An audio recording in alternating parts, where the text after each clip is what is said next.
हाँ, तो एक बार फिर से आप सब लोगों का डीजे एजुकेशन में स्वागत है। कैसे हो भाई?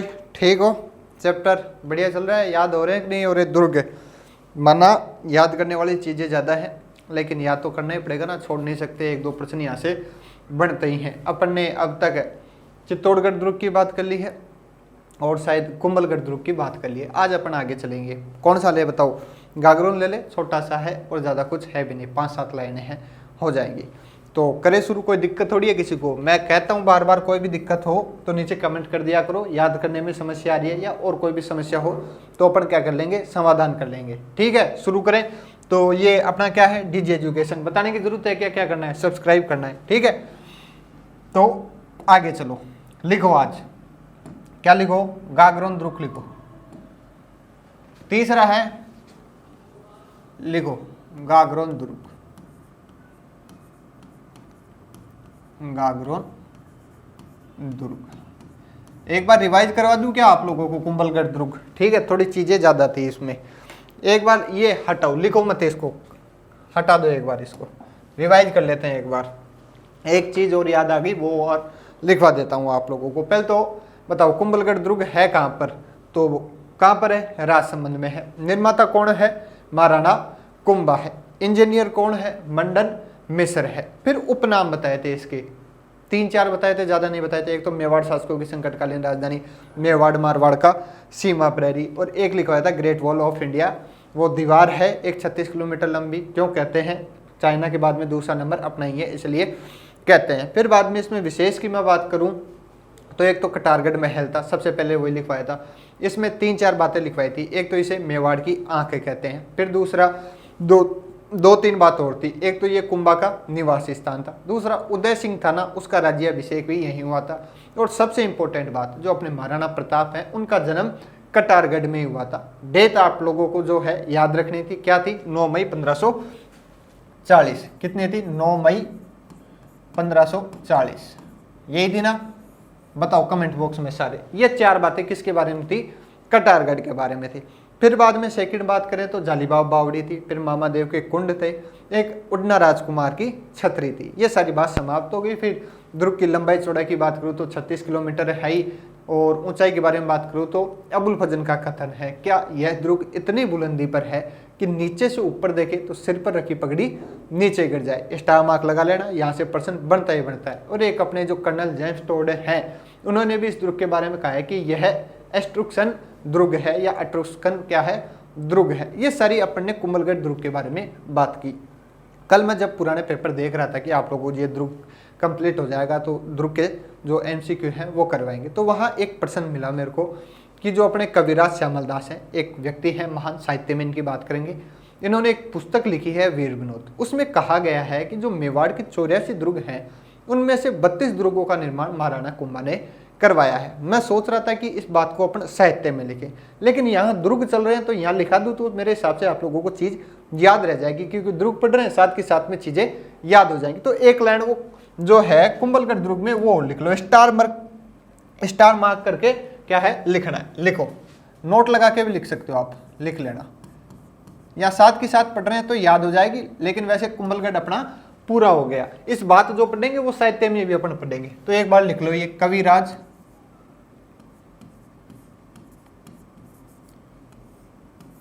कौन है? श्यामल दास की पुस्तक। अब पुस्तक का नाम क्या है वो लिखो, वीर विनोद।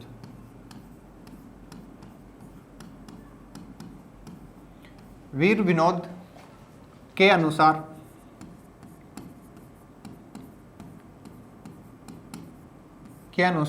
मेवाड़ के 84 दुर्गों में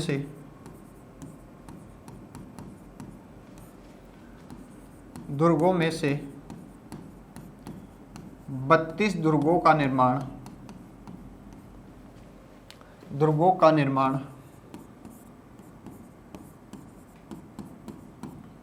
कुंभा ने करवाया है।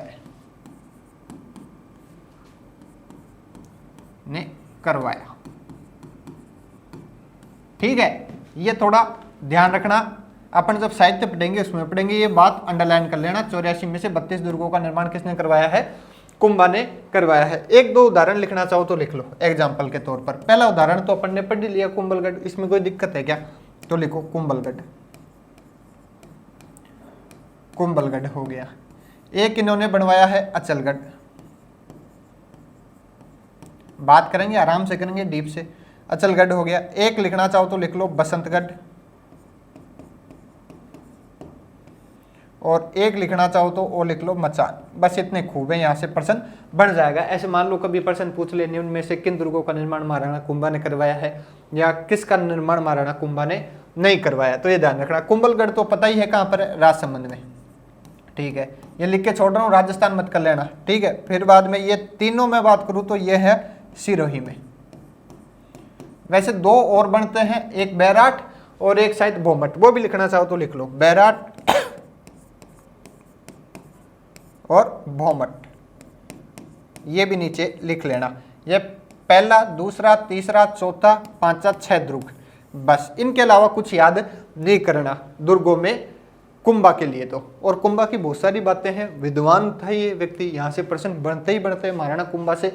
1 2 3, चाहे साहित्य ले लो, ठीक है, नृत्य ले लो, और ये दुर्ग ले लो, और बहुत सारी युद्ध ले लो, और विद्वान है वो ले लो, वहाँ से प्रश्न बनते हैं। अब वो क्या क्या प्रश्न बनते हैं वो अपन इतिहास में देखेंगे। यहाँ सिर्फ दुर्गों की बात हो रही है, तो ये एक लाइन मेरे हिसाब से यहाँ करवा दी तो बेस्ट है। अब जैसे कुंभलगढ़ पढ़ोगे, साथ के साथ ये भी पढ़ लोगे, याद हो जाएगा। लिखो जल्दी से, फिर अपन आगे चलेंगे। लिख लो,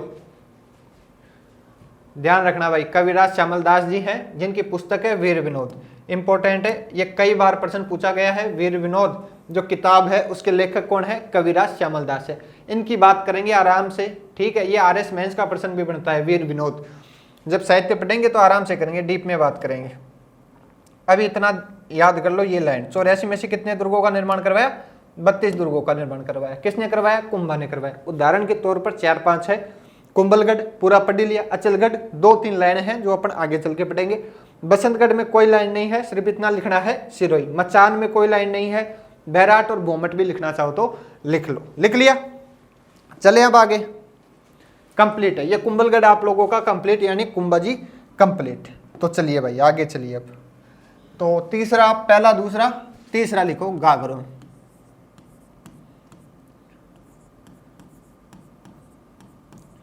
गागरोन कई जगह न भी मिल जाएगा, कई जगह न भी मिल जाएगा, एक ही बात है। गागरोन दुर्ग, पहली बात तो है कहां पर? तो ये अपना एक जिला है झालावाड़, पता है ना सबको, वहां पर है। अब दुर्ग है तो कोई ना कोई निर्माता होगा, ठीक है, तो याद करना है अपन को। तो लिखो निर्माता। तो इस दुर्ग का जो निर्माता है वो एक राजा है जिनका नाम है डोड राजा विजलदेव। बड़ा सारा नाम है, याद करना है क्या? डोड राजा विजलदेव। 3-4 बार रट्टा मारोगे मामला सेट हो जाएगा। वैसे याद नहीं होता तो एक बार कॉपी में लिख लेना, दीवार पर चिपका देना। जितने भी दुर्ग हैं उनके इधर निर्माता लिख लेना, इधर दुर्ग लिख देना, और अपने सामने जो दीवार है उसके चिपका देना। किससे चिपकाओगे? टेप से चिपकाना, जो टेप होती है ना उससे। नहीं तो किराए पे रहते हो अगर स्टूडेंट, या PG में रहते हो, तो वो कहेंगे यार क्या कर दिया, दीवार खराब कर दिया हमारी। अपन को तो पता ही, अपन रह के आए हैं चारों तरफ। तो याद रखना डोड राजा विजल देव, ठीक है। अब दुर्ग है, उपनाम नहीं हो ऐसा तो हो नहीं सकता, तो लिखो उपनाम। पहला तो उपनाम है, यहां से इंपॉर्टेंट ध्यान रखना, ये जो दुर्ग है गागरोन दुर्ग, स्टार मार्क लगा लेना। क्या लगा लेना? स्टार मार्क लगा लेना। यहाँ से प्रश्न बनता ही बनता है। जैसे RPSC को मैं कहूँ कि दुर्गों में से प्रश्न बनाए, तो कुंभलगढ़ इनमें से बनता ही बनता है, और नंबर आए गागरोन दुर्ग का तो वो उठा सकता है ऐसे कैसे गागरोन दुर्ग। प्रश्न बनता क्या है? ये बनता है कि गागरोन दुर्ग इनमें से किस प्रकार का दुर्ग है। तो आप सबको, मेरे को पता है, पता होगा जल दुर्ग है। क्यों है उसकी बात अपन आगे करेंगे। तो उपनाम में एक नाम आता है जल दुर्ग। कौन सा दुर्ग? जल दुर्ग। क्यों है जल दुर्ग? क्योंकि ये जो दुर्ग है 2 नदियों के किनारे, एक काली सिंध है और एक आहू है, वहां की जो नदियां हैं उनके किनारे स्थित है, इसलिए इसे क्या कहते हैं? जल दुर्ग कहते हैं। अपन ने शुक्र नीति के अनुसार दुर्गों के 9 प्रकार पढ़े थे, ठीक है। तो आंसर बताओ आप, एक पर आंसर क्या, क्वेश्चन बताओ कि एक ऐसा कौन सा दुर्ग है शुक्र नीति के अनुसार जिसमें दानवंत दुर्ग को छोड़कर बाकी सब दुर्गों की विशेषता है, मेरे को कमेंट बॉक्स में आप बताओ। मैंने बताया था ये प्रश्न आराम से, मैंने कहा था कि ये प्रश्न बार बार पूछा जाता है। तो वापस आ जाओ एक बार, गागरोन दुर्ग पर उपनाम क्या है? जल दुर्ग है। क्यों है? क्योंकि 2 नदियों के किनारे पर स्थित है। ठीक है, अपन शुक्र नीति के अनुसार पढ़ लेते हैं कि जल दुर्ग किसे कहते हैं। आगे दूसरा लिखो, डोड दुर्ग। डोड दुर्ग, अब डोड दुर्ग दिमाग लगाने की जरूरत नहीं है, डोड राजा ने करवाया तो डोड दुर्ग। ठीक है, फिर आगे चलो, दूसरा दुर्ग। बस इतने 3 ही उपनाम है इसके, जल दुर्ग हो गया, डोड दुर्ग हो गया और दूसरा दुर्ग हो गया। निर्माता डोड राजा विजल देव हो गया। स्थित कहाँ है? झालावाड़ है। अब विशेष बातें लिखो इसमें, अब लिखो विशेष, यहां तक लिखो, फिर आगे विषय लिखो, विशेष लिखवाता हूं। लिखो ये जल्दी से लिखो। लिख लिया? चलें आगे। ठीक है, आगे वाला पन्ना ले लेता हूं मैं, आपने लिख लिया होगा, वहां लिख लेना।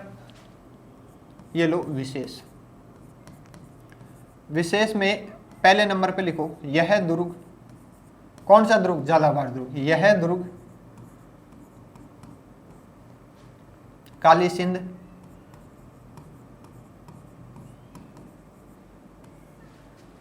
काली सिंध व आहू नदी, आहू नदी के किनारे या संगम भी कर सकते हो, पर स्थित है, स्थित है। स्टार मार्क कर लेना इस लाइन को और अंडरलाइन भी कर लो भाई। कौन सी नदी? एक तो काली सिंध और एक आहू नदी। बार बार प्रश्न पूछा जाता है, काली सिंध व आहू नदी के किनारे कौन सा दुर्ग स्थित है? ऑप्शन दे देगा, चित्तौड़गढ़, कुंभलगढ़, गागरोन, इनमें से कोई नहीं। तो कौन सा है? पहला, दूसरा, तीसरा, चौथा? जल्दी बताओ। देखें, गागरोन दुर्ग है। अभी तो बताया आप लोगों को कि कौन सा दुर्ग है? गागरोन। कौन सी नदी है? काली सिंध व आहू नदी। इन नदियों से भी प्रश्न बढ़ता है, वो ज्योग्राफी का प्रश्न भी बढ़ता है कि काली सिंध कहाँ से निकलती है, आहू कहाँ से निकलती है, किस किस की ये सहायक नदियाँ हैं, वो ज्योग्राफी में भी आप लोगों को याद रखना है। तो यहाँ पे भी याद रखना है क्या, कि काली सिंध व आहू नदी के किनारे कौन सा दुर्ग स्थित है? गागरोन दुर्ग। गागरोन जो दुर्ग है वो स्थित है, याद रह जाएगा। सेकंड चले तो चलो, सेकंड चलो, अब सेकंड विशेषता लो, लो सेकंड विशेषता। यह बिना नींव का दुर्ग है, नींव का दुर्ग है। समझे क्या ये लाइन? वो कहता है नहीं नहीं तुम नहीं समझे, लेकिन मैं कहता हूं ये तुम समझ गए। बिना नींव कोई भी मकान बनता है, खड्डा खोदते हैं, नींव डालते हैं मजबूती के लिए, और फिर बाद में अपन मकान बनाते हैं। खास बात क्या है, उस टाइम के इंजीनियरों ने कितना दिमाग लगाया होगा, जो शिल्पी है, कि बिना नींव का बना दिया ये दुर्ग। कौन सा? गागरोन दुर्ग। आजकल तो जो नींव पर बने हुए हैं वही मजबूत नहीं रहते, ये कितने साल पहले बनाए और अभी तक भी टिका हुआ है, बिना नींव का दुर्ग है। तो भाई साहब याद करना तो बनता है। एक ऐसा दुर्ग जो बिना नींव का है वो कौन सा है? गागरोन दुर्ग है। 2 बात लिखाई, दोनों इंपॉर्टेंट है। एक काली सिंध व आहू नदी के संगम पर स्थित है, दूसरा बिना नींव का दुर्ग है। जल्दी लिखो, फिर आगे करेंगे। लिखो लिखो, जल्दी लिखो, साथ के साथ लिखते जाओ ताकि चीजें याद होती रहें। और कोई समस्या हो तो बताओ, दूर कर दे सारी समस्या सबकी। कोई समस्या नहीं है ना? लिखे तीसरा पॉइंट, लिखो तीसरा पॉइंट लिखो। इस दुर्ग में, कौन से दुर्ग में? गागरोन दुर्ग में। इस दुर्ग में मीठे शाह, एक शाह है यहाँ पर, कॉस्ट में लिख लो हमीदुद्दीन। मीठे शाह यानी हमीदुद्दीन की दरगाह प्लस औरंगजेब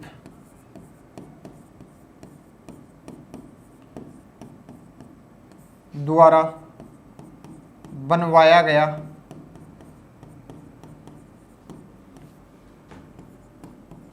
बुलंद दरवाजा,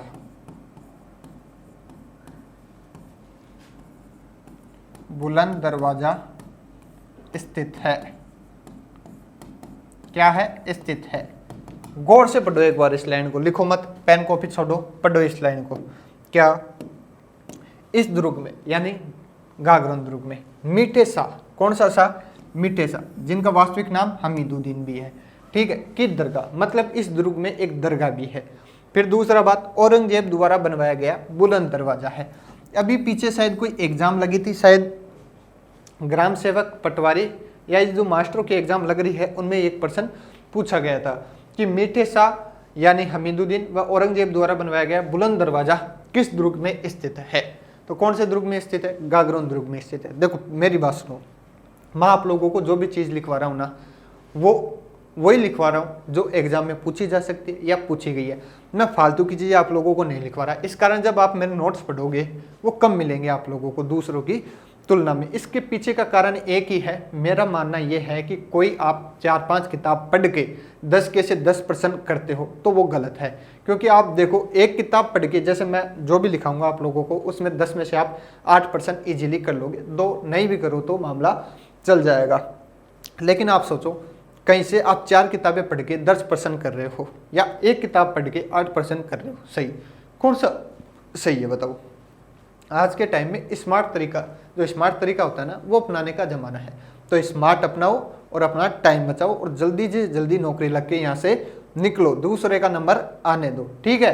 तो जो भी चीज़ लिखाऊंगा उनमें छोड़ना नहीं है। अब जैसे कोई छोड़ देते हैं, ये बिना नींव का दुर्ग है, ये तो क्या याद करे, छोटी सी तो लाइन है, याद करनी है। पहली लाइन काली सिंध व आहो नदी के किनारे स्थित है, दूसरा बिना नींव का दुर्ग है, तीसरा इसमें 2 चीजें हैं, एक मीठा शाह जिसका नाम क्या है हमीदुद्दीन, और दूसरा बुलंद दरवाजा जो किसने बनवाया? औरंगजेब ने। ये प्रश्न भी पूछा गया है कि गागरोन दुर्ग में स्थित बुलंद दरवाजे का निर्माण किसने करवाया है? औरंगजेब ने। प्रश्न कैसे आए, चाहे टेढ़ा आए, चाहे मेढ़ा आए, चाहे सीधा आए, आप लोगों को इन्हीं में से मिलेगा। और अगर ये याद है तो आप कर लोगे। आगे चलें, वापिस आओ यहाँ। 3 बातें हो गई, लिख लिया गया, ये लाइन लिखो, फिर आगे चौथा लिखवाते हैं। लिख लिया, हटा दूं? ठीक है, लिखो आगे।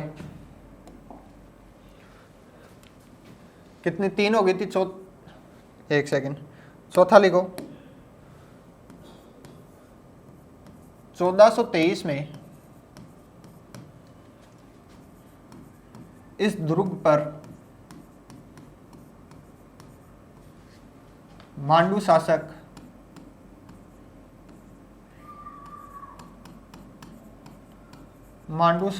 हुसंग शाह ने कौन सा शाह? हुसंग शाह ने आक्रमण किया,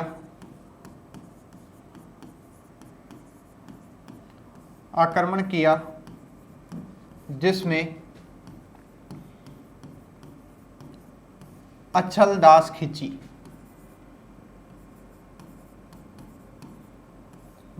खींची वीर गति को प्राप्त हुए। अब कुछ लोगों के दिमाग में टेंशन होगी, ये क्या लिखवा दिया, अपन तो दुर्गों की बात कर रहे थे। तो देखो, जब इतिहास पढ़ेंगे उसमें लिखाएंगे, लेकिन यहाँ अगर साथ में लिखा रहा हूँ तो याद हो जाएगा। एक घटना होती है इस दुर्ग में, जब तो 1423 का टाइम था, तो मांडू शासक हुसंग शाह है वो इस दुर्ग पर आक्रमण करता है। तब यहाँ के जो राजा थे वो अचलदास खिलची थे, वो वीर गति को प्राप्त होते हैं। तो इसमें क्या खास बात है भाई साहब? हर दुर्ग पे आक्रमण हुए, हर राजा शहीद हुए। तो जब ये शहीद होते हैं तो यहाँ पर केसरिया जौहर होता है, तो ये इस दुर्ग का पहला साका है। तो याद रखना है, अपन को साके याद करने हैं। चित्तौड़ में जितने साके हुए वो याद करने हैं, यहाँ पे जो साके हुए वो याद करने हैं, या राजस्थान में कहीं पे भी जैसे जैसलमेर में एक जल साका हुआ था वो भी याद करने हैं। गिनती के 7-8 साके हैं, वो सारे आप लोगों को क्या करने हैं? याद करने हैं। वहाँ से क्या बनता है? प्रश्न बनता ही बनता है। जैसे चित्तौड़गढ़ जो दुर्ग है उसमें कितने साके लिखाए? मैंने आप लोगों को 3 लिखा है। एक 1303 में लिखाया था, एक 1534-35 में लिखाया था, एक 1567-68 में लिखाया था। राजाओं के नाम भी बताए थे, याद होने चाहिए, एक प्रश्न बनता है। वैसे यहाँ पे जो साका हुआ वो कब हुआ? 1423 में हुआ। किसके समय हुआ? अचलदास खिलची के समय। तो लिखो, प्राप्त हुए। यह गागरोन का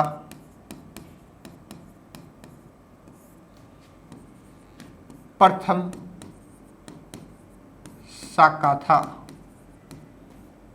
या साका कहलाता है। साका बताने की जरूरत नहीं है ना। जब केसरिया और जौहर दोनों साथ में होते हैं, दोनों घटनाएं साथ में होती हैं, उसे क्या कहते हैं? शाखा होते हैं। अब कुछ लोगों के समझ में नहीं आ रहा कि जौहर क्या चीज़ है और केसरिया क्या चीज़ है।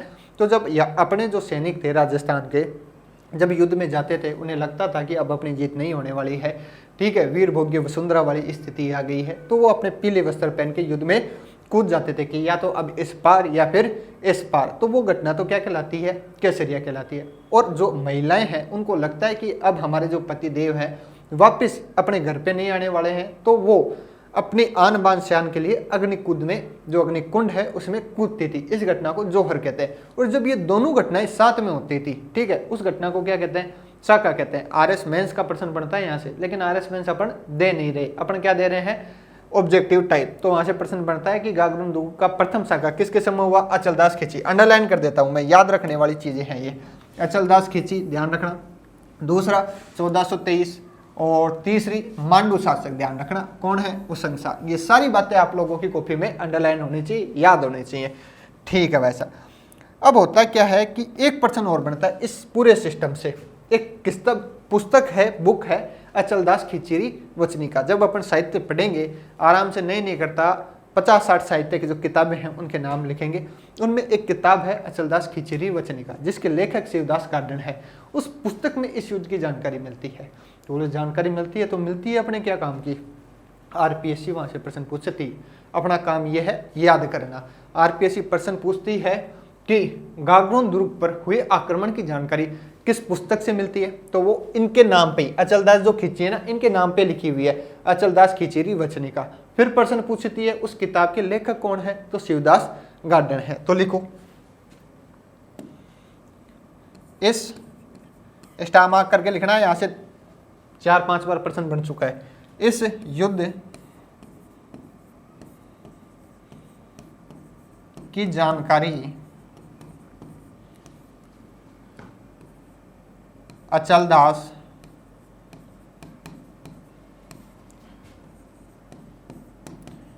खिचीरी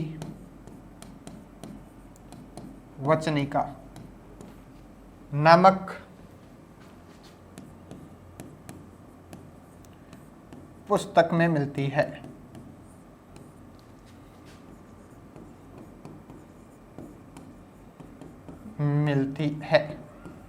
ठीक है, और यहीं लिख लो लेखक, ऐसे करके लिखो लेखक। लेखक का नाम है शिवदास गार्डन, शिवजी के दास, और आगे क्या है, गार्डन। ठीक है, याद रह जासी, दिक्कत वाली जरूरत है नहीं। गिनती से 4 बातें लिखाई हैं। पहला, काली सिंध व आऊ नदी के किनारे स्थित है, बिना नींव का दुर्ग है। तीसरी, मीठे शाह यानी हमीदुद्दीन व औरंगजेब द्वारा बनाया गया बुलंद दरवाजा है। चौथा, ये शाखा। ठीक है, युद्ध की जानकारी अचलदास खिचीरी वचनिका नामक पुस्तक में मिलती है। पुस्तक के लेखक शिवदास गार्डन है। साहित्य पढ़ेंगे जब दोबारा आएगा डिटेल में देखेंगे, या याद करना है। लिखो जल्दी से, लिख लो टावरो, जल्दी से लिख लो, मौका है, चूको मत अब, क्योंकि गवर्नमेंट जाती जाती कुछ देख के जाएगी, तो ये लेने का टाइम है गवर्नमेंट से छीनने का। कुछ नहीं दिया, अब तो देते जा मैं, ठीक है, तो लूट सको तो लूट लो। अभी तो लिखो, लेकिन अभी लूटने मत लग जाना। लिख लिया, बस इतनी ही बात है। किसमें, गागरुन दुर्ग में। आगे बताओ कौन सा पढ़ना चाहोगे। गाजर, चीकू, आम, एक बार वापस देख लो। देखो भाई, एक तो गाजर था, एक चीकू था, और एक आम था। ये सारे मिलके कितने बढ़ते हैं, 6 दुर्ग मिलते हैं। कब बढ़ते हैं, 2013 में। क्या होता है, विश्व धरोहर का दर्जा दिया जाता है। सबसे पहले ये दुर्ग ही पढ़ेंगे क्योंकि ये खास है, आम नहीं है, आम से खास हुए। तो गा का मतलब गागरोन, जो सारी बातें अपन ने कर ली, गागरोन कर ली ना। अभी बताओ गागरोन कहाँ पर है, झालावाड़ में। अब कोई टाबरो ऐसा है क्या आप में से जिसको पता नहीं है कि झालावाड़ कहाँ पर है, तो ऐसे मान लेना उसकी स्थिति बहुत ज़्यादा खराब है। शुरुआत अच्छे से करनी पड़ेगी उसको। अगर नहीं पता है तो आज जाना, ठीक है, अपने जो सर हैं उनकी क्लास लेना मैप की, और उसमें देखना कि झालावाड़ कहाँ है, बारा कहाँ है, कोटा कहाँ है, हडौती क्षेत्र में आते हैं सब, ठीक है। फिर बाद में जय मतलब जैसलमेर, तो जैसलमेर ले लें अगला, क्या कहते हो बताओ, देखें अपनी राय। फिर बाद में रह मतलब रणथंभौर, रणथंभौर, ये तो भाई साहब सबसे ज़्यादा इम्पोर्टेंट है। सबसे ज़्यादा पर्सनली लाइक भी मैं इसी को करता हूँ। क्यों करता हूँ आगे बताऊँगा। ची मतलब चित्तौड़गढ़, ये हो गया अपना चित्तौड़गढ़, कोई दिक्कत है इसमें? कोई दिक्कत नहीं है। को मतलब कुंभलगढ़, कुंभलगढ़ भी हो गया। कुंभलगढ़ तो बड़ा सारा था, एक आराम से हो गया। और बचता है आमेर। इन सब में सबसे छोटा कौन सा है? आमेर। तो छोटा बाद में आएगा, नंबर छोटा का बाद में आता है, बड़ों का पहले आता है। तो इनमें बड़ा कौन सा बचता है? रणथंभौर। तो लिखो ना अगला रणथंभौर, जो कि अपन कल की क्लास में लेंगे, आज की क्लास में नहीं लेंगे। आज के लिए इतना काफ़ी है। जो चीज़ें लिखाई हैं वो याद करो। याद करने वाली चीज़ें ज़्यादा हैं, समझने वाली कम है। तो जितना फोकस याद करने पे होगा उतने ज़्यादा आपकी तरक्की के चांस होंगे। इधर उधर आके मत मटकाओ, कॉपी में ध्यान लगाओ। ठीक है, तो कल मिलें। Okay, thank you.